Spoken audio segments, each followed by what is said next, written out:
ये क्वेश्चन है, how many electrons in an atom may have the following quantum numbers। यानी अगर ये क्वांटम नंबर दिया है, इस क्वांटम नंबर वाला कितना इलेक्ट्रॉन है किसी भी एटम में।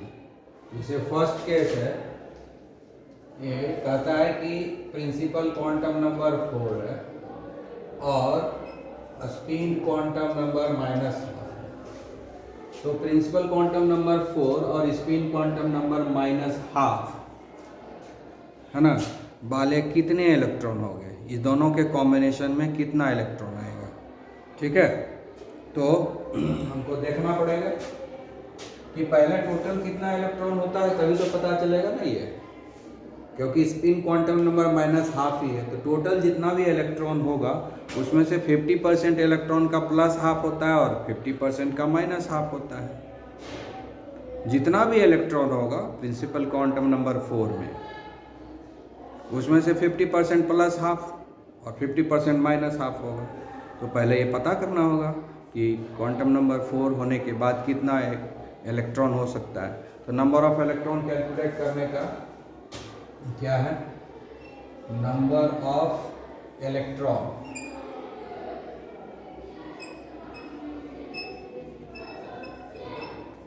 ठीक है। नंबर ऑफ इलेक्ट्रॉन को अगर हमको कैलकुलेट करना है तो कितना होगा, in an orbit, that is an, कितना होगा, एक ऑर्बिट में कितना होगा, ये 4th ऑर्बिट है ना, तो 4 ऑर्बिट में कितना होगा, 4 ऑर्बिट का क्या होता है फॉर्मूला, 2n², हो जाएगा 2 × 4² = 32 इलेक्ट्रॉन। यानी 4th ऑर्बिट में टोटल 32 इलेक्ट्रॉन है। ये 4th ऑर्बिट का बात हो रहा है, इसमें टोटल 32 इलेक्ट्रॉन है।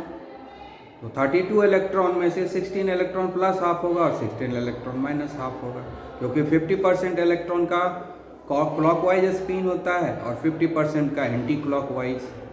तो +1/2 -1/2 50-50% होगा, इसलिए इसका आंसर क्या होगा, 16। ठीक है, therefore n = 4 and ms = -1/2। ठीक है, इस कॉम्बिनेशन का कितना इलेक्ट्रॉन होगा, number of electron in this combination कितना होगा, 32/2 = 16। यानी 16 इलेक्ट्रॉन जो है +1/2 होगा और 16 इलेक्ट्रॉन -1/2 होगा। यहाँ तो -1/2 वाला ही सिर्फ पूछ रहा है, तो -1/2 स्पिन जो होता है वो 16 इलेक्ट्रॉन का होगा, क्योंकि टोटल 32 इलेक्ट्रॉन। ओके, अब दूसरा क्वेश्चन है, कह रहा है कि प्रिंसिपल क्वांटम नंबर 3 है और L = 0 है। इस दोनों का कॉम्बिनेशन में क्या होगा, प्रिंसिपल क्वांटम नंबर 3 है और L का वैल्यू 0 है। L का वैल्यू 0 है मतलब s ऑर्बिटल, L का वैल्यू 0 है मतलब s ऑर्बिटल, और n का वैल्यू 3 है, इसका मतलब है कि 3 ऑर्बिटल है ना। यानी ऑर्बिटल हो गया, यहाँ पर ऑर्बिटल हो गया 3s। इसमें कितना इलेक्ट्रॉन होता है, 3s में 2 इलेक्ट्रॉन होता है। ठीक है, तो आंसर होगा 2 इलेक्ट्रॉन। ठीक है, क्योंकि प्रिंसिपल क्वांटम नंबर दिया हुआ है 3 और L का वैल्यू है 0, तो इस दोनों के कॉम्बिनेशन से जो ऑर्बिटल बनेगा वो 3s है और 3s में 2 इलेक्ट्रॉन रहता है, इसका मतलब इसमें 2 इलेक्ट्रॉन रहेगा। तो आंसर क्या हो गया, 2 इलेक्ट्रॉन। इस कॉम्बिनेशन में इलेक्ट्रॉन 2 ही रहेगा, जहाँ पर n का वैल्यू 3 होगा और L का वैल्यू 0 होगा, इसमें 2 ही इलेक्ट्रॉन रह सकता है, क्योंकि n और L के कॉम्बिनेशन से जो ऑर्बिटल बनता है वो 3s होता है। ठीक है, तो 3s में 2 ही इलेक्ट्रॉन मिलेगा। ओके, तो अभी कह रहा है ये क्वेश्चन है थोड़ा ट्रिकी है. So that the circumference of the Bohr's orbit for the hydrogen atom is an integral multiple of the de Broglie wavelength associated with the electron revolving around the nucleus. ठीक है, ये एक nucleus है. Nucleus, तो ये एक nucleus है. ठीक है, ये न्यूक्लियस है और इसके चारों तरफ ये ऑर्बिट है. इसके चारों तरफ ये ऑर्बिट है. किसका? हाइड्रोजन का है. एक ही ऑर्बिट होगा, दो ऑर्बिट होता नहीं है. हाइड्रोजन में तो एक ही ऑर्बिट है, तो एक ही ऑर्बिट हम कंसीडर करते हैं. हाइड्रोजन में एटम है ना, ये हाइड्रोजन एटम है तो उसमें एक ही ऑर्बिट है. एक ही ऑर्बिट है, n इक्वल टू 1. इस ऑर्बिट को हम लोग k बोलते हैं. ठीक है, तो कहता है कि ये जो ऑर्बिट है इसका जो सरकमफ्रेंस है, ये ऑर्बिट के बारे में कौन बताए थे? बोर बताए थे. इसलिए इस बोर को हम लोग ऑर्बिट भी बोलते हैं. तो बोलता है ये जो ऑर्बिट है, इस ऑर्बिट का जो सरकमफ्रेंस समझते हो? लेंथ ऑफ द, जैसे सर्कल का सरकमफ्रेंस है तो ये सर्कल ही है ना. तो ये जो बाउंड्री है ना, लेंथ ऑफ द बाउंड्री, ये जो लेंथ है, ये जो लेंथ है, इसी को सरकमफ्रेंस बोलते हैं. ओरिजिनली में तो ऐसे होता नहीं है. इस तरह से हम लोग एक अप्रॉक्सीमेट बाउंड्री बना लिए. रियली में कैसा होता है? रियली में ऐसा होता है. रियली में तो ऐसा ही होता है, चलता है. वेव कैरेक्टर में पढ़े हुए हैं, समझाए हुए भी. उसके बाद क्या करते हैं? इसके मिड पॉइंट सारे को मिला लेते हैं, है ना. सारे मिड पॉइंट को हम ऐसे मिला लेते हैं. ठीक है, सारे मिड पॉइंट को जब हम लोग मिलाते हैं तो एक सर्कल, अप्रॉक्सीमेट सर्कल हम लोग मानते हैं. ये है ऑर्बिट. रियलिटी में तो ऐसे ही होता है, जिग जैग चलता है, लेकिन उसका ऑन एन एवरेज हम लोग सर्कुलर मान लेते हैं. ठीक है, तो जितना भी वेव है इसका भी लेमडा होगा. ठीक है, इसका भी लेमडा होगा, इसका भी वेवलेंथ लेमडा होगा, इसका भी लेमडा होगा, इसका भी लेमडा होगा, इसका भी लेमडा होगा, इसका भी. तो जितना वेव है सबका अपना अपना वेवलेंथ है. सारे वेवलेंथ मिल करके ना एक सर्कल बनाता है. तो मान लेते हैं कि एक सर्कल जो बनाया है उसमें n वेवलेंथ है ना. ठीक है, number of wave in a circular path equal to n. ठीक है, और वेवलेंथ हो गया लैम्डा. वेवलेंथ हो गया lambda. Number of wave in a circular path. Number of wave इस सर्कुलर पाथ में कितना है? 1 2 3 4 ऐसे गिनते जाएंगे. यहाँ 5 6 दिखाएं. ऐसा n लैम्डा है. हमको मालूम नहीं है कितना है, हमने मान लिया कि n है. यानी n वेव है और हर वेव का अपना एक वेवलेंथ होता है. तो सारे वेवलेंथ को जोड़ देंगे तो सरकमफ्रेंस आएगा कि नहीं? ठीक है, सारे वेवलेंथ को हम जोड़ देंगे तो सरकमफ्रेंस आएगा. ठीक है, तो इसीलिए सरकमफ्रेंस इक्वल टू क्या हो गया?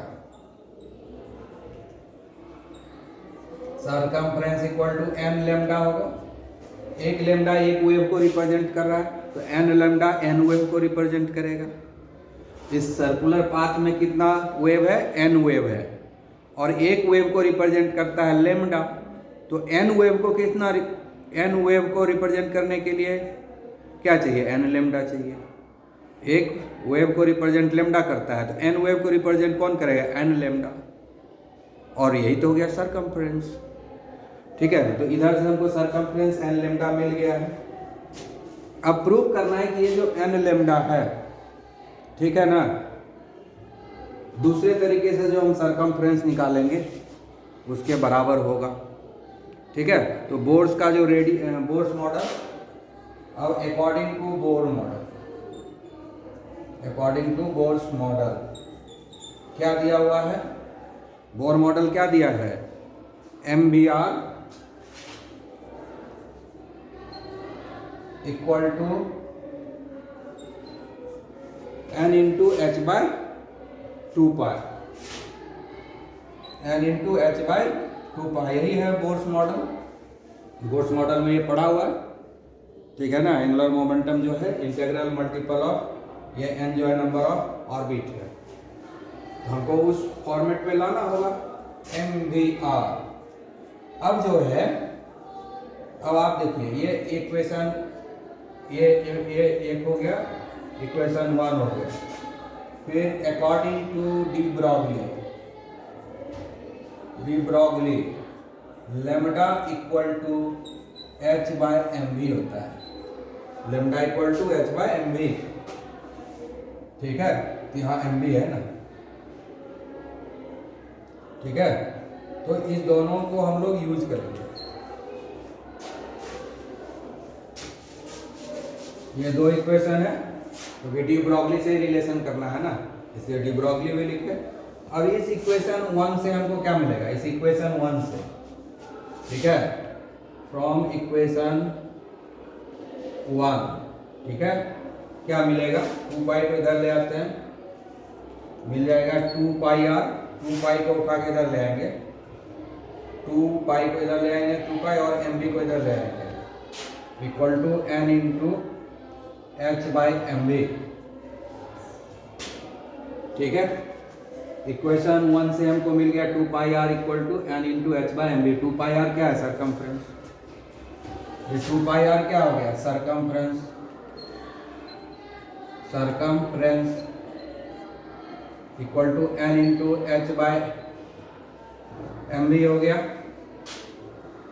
ठीक है।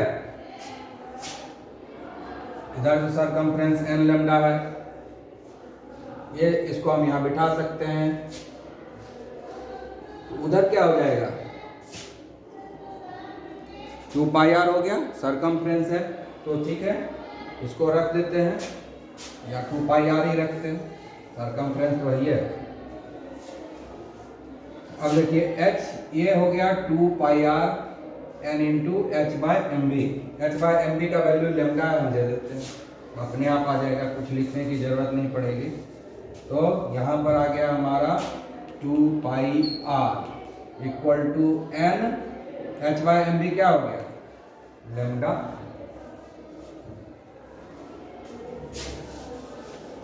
ठीक है, फ्रॉम इक्वेशन 2, ठीक है, फ्रॉम इक्वेशन 2, इक्वेशन 2 से lambda equal to h by M b हुआ ना, तो एच बाई एम बी के बदले लेमडा बैठा दिया, 2 pi R equal to N lambda हुआ कि नहीं।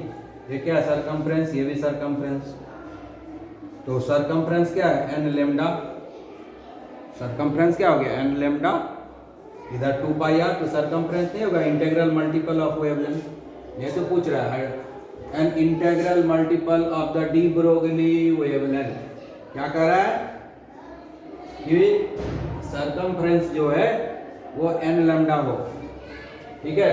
ये तो हम लोग प्रूव कर लिए थे ऐसे ही साइंटिफिकली, और फिर हमने ये दोनों को मिलाने के बाद ये फॉर्मूला मिल गया 2 pi R equal to N lambda, तो ये प्रूफ हो गया कि सरकमफ्रेंस जो है एन लेमडा के बराबर होता है।